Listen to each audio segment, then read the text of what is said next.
نماز کی ضرورت کا انکار کرنے والا تو بہت بڑا ظالم ہے اور نماز کا انکار کرنے والا کافر ہے.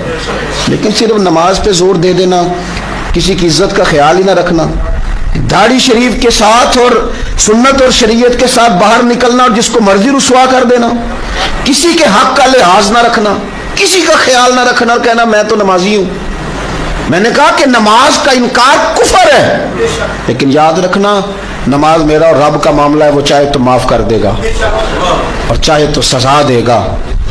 لیکن اگر میں نے اپنی غریب رشتہ داروں کے دل توڑ کے پھینک دیے تو وہ میرا مالک معاف نہیں کرے گا، وہ انہوں نے معاف کرنے. کتنے لوگوں کو میں نے رسوا کر دیا. میں پھر بات دہراتا ہوں وہی والی کہ حضرت عمر فاروق رضی اللہ تعالی عنہ کے پاس ایک شخص نے آ کے کہا یہ بندہ بڑا اچھا ہے، میں اس کی گواہی دیتا ہوں، بہت اچھا آدمی ہے. تو حضرت عمر رضی اللہ تعالیٰ عنہ، ان سے زیادہ کون دین جانتا ہے؟ میرے بعد کوئی نبی ہوتے تو خطاب کے بیٹے عمر ہوتے، یہ میرے نبی پاک نے تصدیق فرمائی ہے، حضور صلی اللہ علیہ وسلم نے تصدیق فرمائی.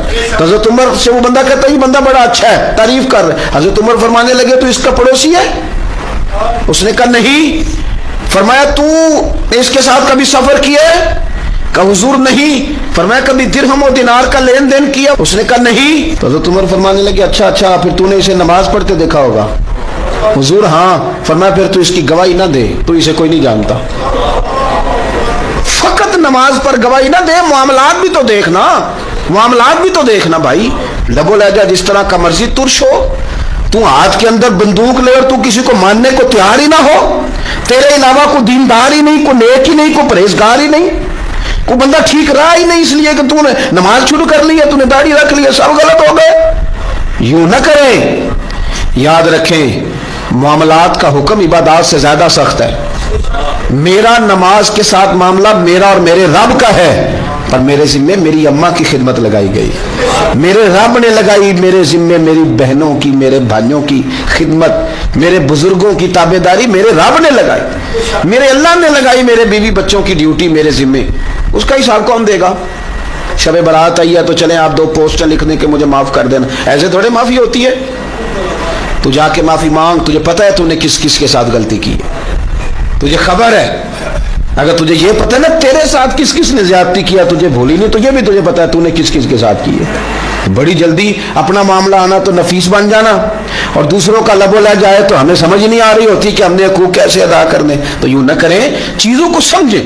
حضرت عبداللہ ابن عمر رضی اللہ تعالیٰ عنہ بیمار ہو گئے، شدید علیم تھے، طبیعت مبارک میں کمزوری آ گئی، کچھ کھانے کو دل نہیں کرتا تھا. گھر والے بار بار کہتے کچھ کھا لیجئے کچھ کھا لیجئے، نہیں کھاتے تھے.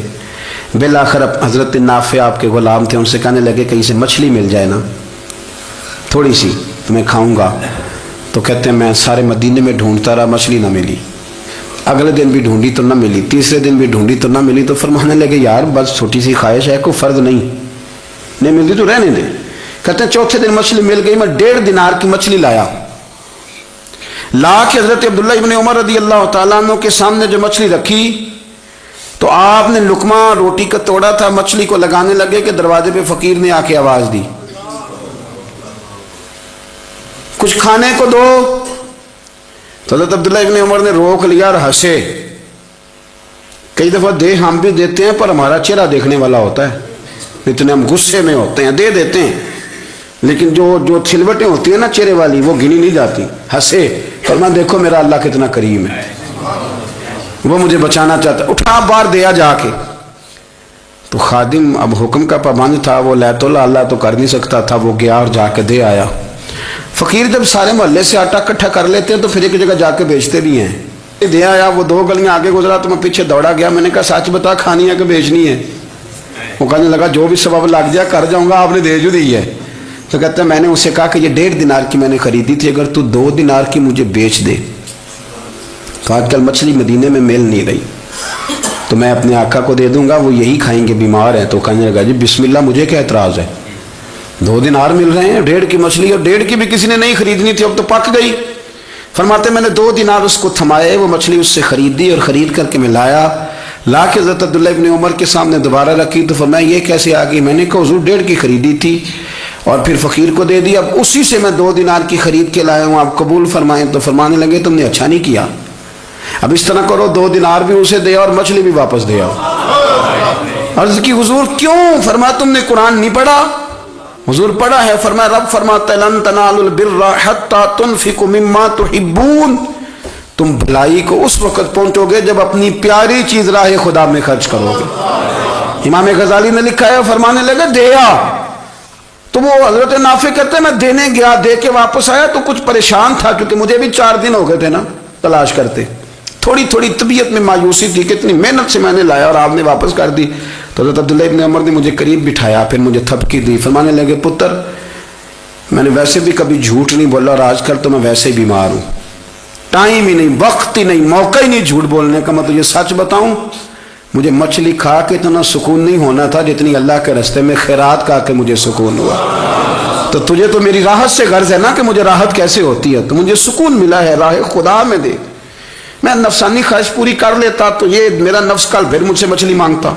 پرسوں کہتا نہیں چھوٹے گوشت کی یخنی بھی چاہیے. ہم لوگ الجھ گئے ہیں.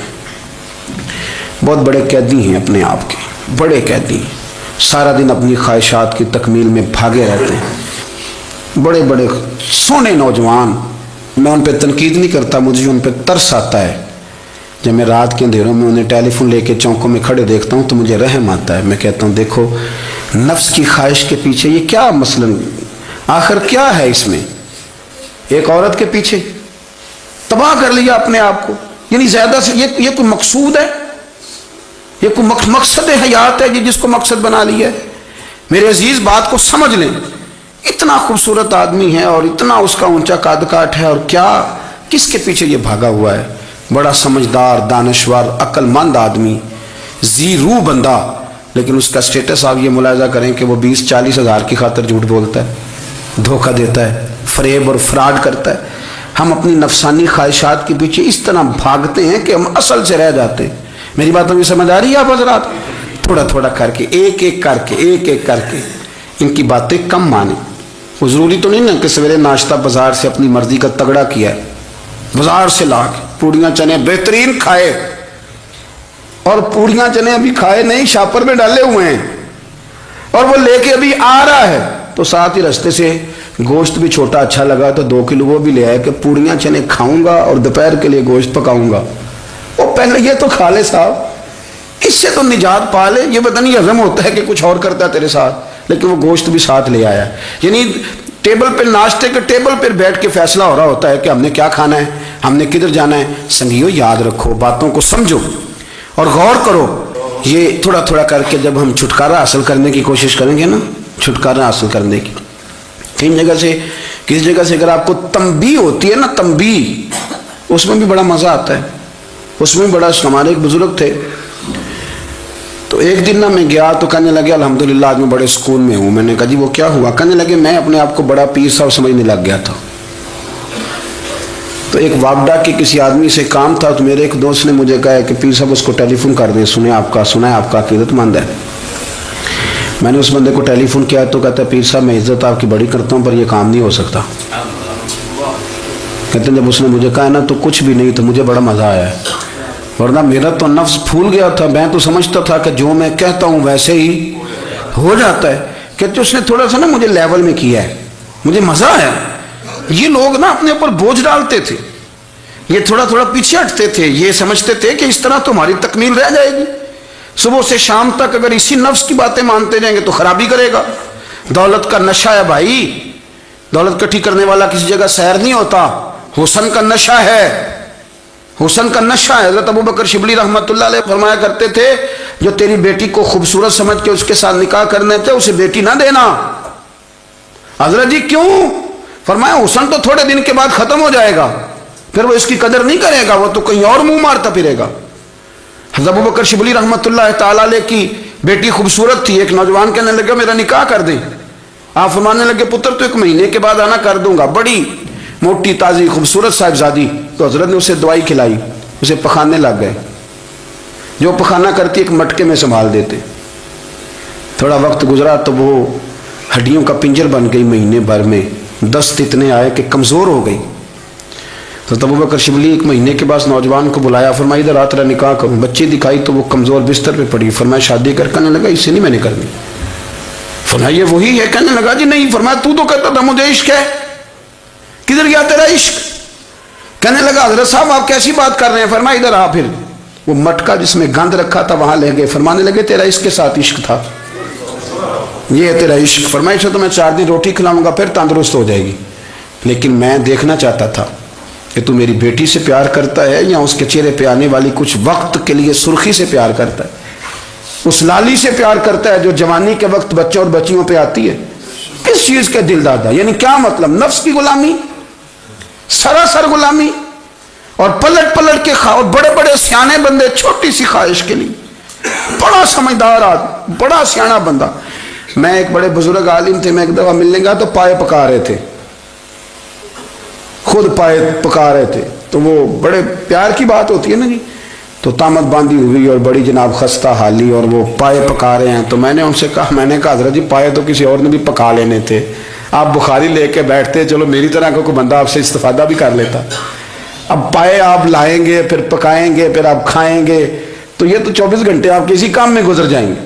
تو یہ ایک چھوٹی سی خواہش کے لیے، میں کسی چیز کو حرام نہیں کہہ رہا، قرآن پاک کی جو آیت پڑھی ہے صرف اس کی تفسیر آپ کے سامنے عرض کر رہا ہوں۔ ہماری خواہشات ماں پالتی ہے، آپ کو نہیں پتا کتنے دکھ سہتی ہے۔ میں ان ماؤں کو جانتا ہوں جو بیٹے کے حصوں کی مار بھی اس کے ابے سے کھاتی ہیں، مار کھاتی ہیں وہ۔ ایک خاتون ایک کان سے سنتا نہیں، میرے پاس ایک دفعہ آئی، کہنے لگی 60 لگ گئی سی، کوئی دعا کر دیں یا کوئی وظیفہ پر، ڈاکٹر کہتے ہیں ٹھیک نہیں ہو سکتے۔ میں نے کہا باڈی صحیح بتاؤ مسئلہ کیا ہے؟ کہنے نہیں کچھ بھی نہیں، مسئلہ کیا ہونا ہے، پتر غلط نکل آیا ہے، اس کا باپ روز مارتا ہے، میں آگے گئی ہوں تو اس نے ایک تھپڑ میرے کان پہ مار دیے، تو پردہ پھٹ گیا۔ مائیں مار کھاتی ہیں، لیکن وہ پتر جس کو بڑی محنت سے پالا ہے، وہ جوان ہوتا ہے تو اماں سے کہتا ہے تجھے چھوڑ دینا ہے، پر جس لڑکی سے میرا ٹیلی فون پہ رابطہ ہے اسے نہیں میں نے چھوڑنا، وہ نہیں چھوڑ سکتی، ہر شے کچل جاتا ہے وہ۔ اماں کبھی لیٹ کے رات کو سوچتی ہے کہ یہ تو میری کل کمائی تھی، میں تو آج بھی اس کے حصے کے تھپڑ اپنی گالوں پہ برداشت کر رہی ہوں، تو یہ کدھر گیا؟ اردشیر نام کا بادشاہ تھا، حضرت محدث ابن الجوزی آج سے کچھ 700 سال پہلے لکھتے ہیں۔ اردشیر بادشاہ بڑا خوبصورت تھا، جوان تھا، بڑا عقل مند تھا، اس نے اس طرح کے قریب قریب کی ساری ریاستوں پہ قبضہ کر لیا، بڑا عقل مند زیرک تھا، قبضہ ہو گیا۔ ایک بادشاہ بڑا سخت تھا، اس کے ساتھ جب پنجہ آزمائی ہوئی تو اردشیر کہتا ہے اس پہ میرا قبضہ نہیں ہو رہا تھا، اور جب ہم نے ساری ریاستوں نے مل کے اس پر حملہ کیا تو ایک قلعے کے اندر قلعہ بند ہو گیا۔ اردشیر بڑا خوبصورت آدمی تھا، بڑا سمجھدار تھا، تو وہ بادشاہ قلعہ بند ہو گیا، اس نے کہا نکلنا ہی نہیں، اب وہ اندر بند ہے، یک بارگی حملہ کیا تو وہ بڑا بڑا قلعہ تھا اس میں بند ہو گیا۔ اس بادشاہ کی نا جس پر حملہ کیا، اس کی بیٹی اچانک ایک دن قلعے کی دیوار پہ چڑھی تو اردشیر کے حسن و جمال کو دیکھا تو عاشق ہو گئی، اور اپنے ہی باپ کے خلاف اسے کہنے لگی کہ اگر تو میرے ساتھ شادی کا وعدہ کرے نا تو میں تجھے رستہ بتاتی ہوں حملہ کرنے کا۔ اس نے کہا میرا وعدہ رہا، تو رستہ بتا۔ اس نے رستہ بتایا اس لڑکی نے، اور بادشاہ نے حملہ کیا تو اس کا باپ قتل کیا، اس علاقے پہ قبضہ کیا شادی کے وعدے پر۔ ہاں نفسانی خواہش بندے کو اندھا کر دیتی، نہیں سمجھ آتی اس کو میں کدھر جانا ہے، اندھا کر دیتی۔ حملہ کیا، اور جب اس لڑکی کو لے کے آیا نا اپنے محل میں، تو پہلے دن شادی کی پہلی رات تھی، تو بستر بچھایا کنیز نے، تو وہ کبھی کروٹ ادھر بدلتی کبھی ادھر بدلتی، تو بادشاہ کہنے لگا کیا ہے؟ کہنے لگی بستر میں کچھ ہے مجھے تکلیف دے رہی۔ اس نے چراغ جلائے اور جب بستر اٹھایا تو ایک اتنا سا دھاگا نکلا، دھاگے سے عموماً تکلیف نہیں ہوتی، تو اس نے کہا تو اتنی نرم و نازک ہے کہ دھاگا؟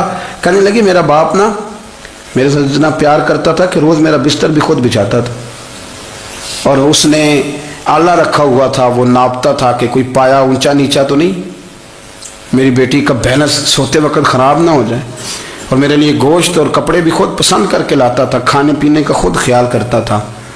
اردشیر کہنے لگا اچھا وہ اتنا پیار کرتا تھا، اور پھر تو نے اس کے ساتھ کیا کیا؟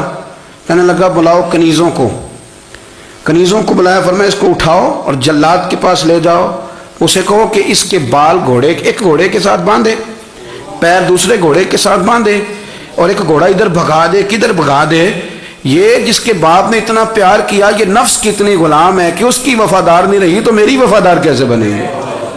اس نے اتنے نازوں سے پالا کہ دھاگا اسے برداشت نہیں۔